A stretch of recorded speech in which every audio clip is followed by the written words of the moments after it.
जब मैं किसी सरकार में नहीं था तो किसी को हिम्मत नहीं था मनीष कश्यप को छू दे। मेरा इज्जत के साथ खिलवाड़ किया है सभी सब।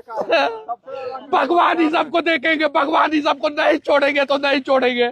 और जब मैं दिल से कहता हूँ वो पूरा होता है। पीएमसीएच याद रखना मंगल पांडे, याद रखना मेरे दिल का पुकार जो है ना वो तुम्हें ले डूबेगा मंगल पांडे। याद रखना मंगल पांडे, याद रखना मेरे इज्जत के साथ खिलवाड़ हुआ था। याद रखना मंगल पांडे।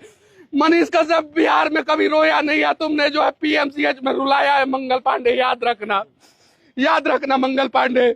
और मैं घूमूंगा, ऐसे ही घूमूंगा, ना तुमसे सुरक्षा मांगूंगा, ना तुम्हारी सरकार के भरोसे रहूंगा और बदल दूंगा पीएमसीएच का हालात। याद रखना मंगल पांडे, याद रखना, कान खोल के सुन लो मंगल पांडे। याद रखना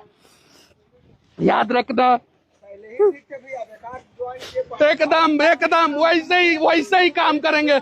मर जाएंगे लेकिन इन लोगों को का रिलाई नहीं छोड़ेंगे हम। याद रखिएगा लोग, आप लोगों के साथ याद, मेरे से गलती हुआ था, मैं माफी चाहता हूँ आप लोगों से हाथ जोड़ के।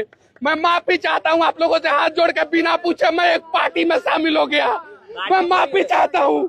मैं अब आप लोगों के लिए लड़ूंगा, जिंदा जब तक रहूंगा तब तक लड़ूंगा। मेरे पीछे तो सब पड़े हैं, कफन बांध के निकले हैं। साला इन लोगों को बदल के रख देंगे, अब वादा करते हैं और एक बिहारी का वादा है और मारेंगे ऐसा प्रहार कि याद रखना तुम लोग बदल जाओगे पीएमसीएच वालों। और साथ में स्वास्थ्य मंत्री मंगल पांडे बदलोगे तुम, याद रखना।